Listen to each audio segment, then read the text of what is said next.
deuxième café financier, la banque en ligne Swissquote SA et le site internet d'information lesquotidiennes.com ont choisi Genève pour parler de l'épargne.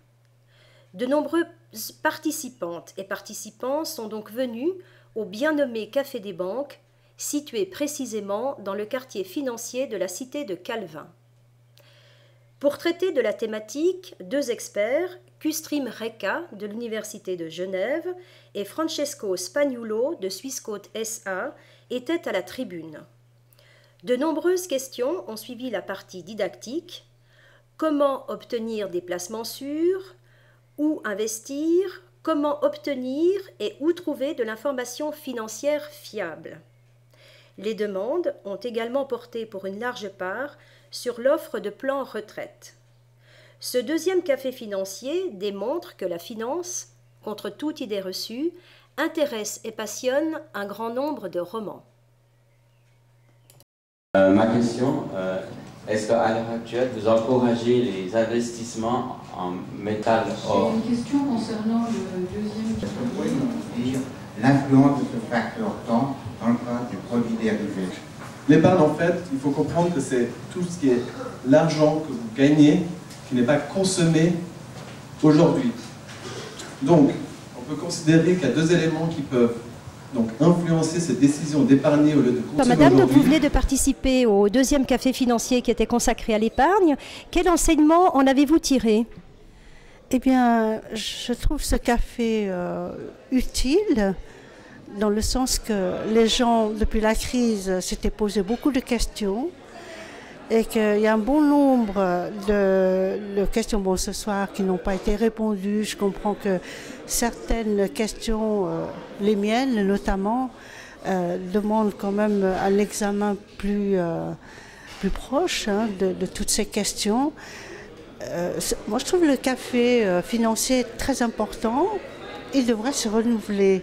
Personnellement, je le trouve utile pour la population, puisque nous disons, sans ironie, hein, que les Suisses sont les grands épargnants par rapport aux autres pays d'Europe, et que certainement c'est une population qui a des moyens et qui vit avec des bons moyens et qui a une bonne partie, ils épargnent une bonne partie de leurs revenus.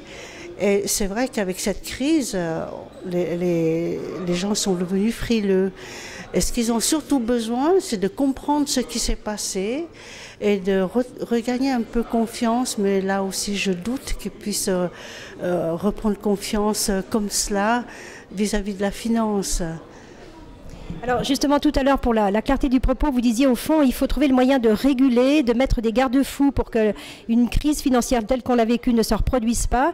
Est-ce que vous êtes convaincu de ce qu'on vous a répondu, à savoir lorsque un des représentants de Swissquote vous dit, mais au fond, c'est un peu le même principe qu'avec les cambrioleurs. Dès qu'on trouve un système pour parer à ces problèmes, eh bien, les escrocs ou les financiers fous trouvent toujours un moyen de détourner la chose à leur profit. Est-ce que vous êtes convaincu par ça ou est-ce que vous dites mais il y a peut-être une vraie solution? Oui, je crois que des solutions, même si on ne veut pas les voir, on sera obligé d'y venir. Ça m'a été répondu, je dirais que cette réponse a été une réponse de Normand. Hein, et des solutions qui satisfassent tout le monde, je ne crois pas. Mais les solutions doivent être politiques. La régulation, l'autorégulation, je n'y crois pas. Je l'ai posé un peu comme avocat du diable qui pose une question gentille et à la fois une question chicane.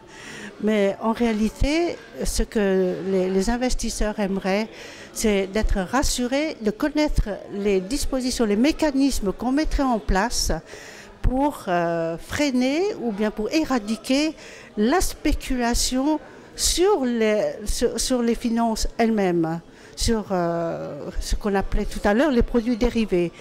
Alors je crois que cette réponse-là, évidemment, ce n'est pas dans ce cadre-là qu'on va pouvoir l'obtenir. Merci madame. Je pense qu'une bonne manière de s'informer, c'est aussi d'aller sur le site de Swissquote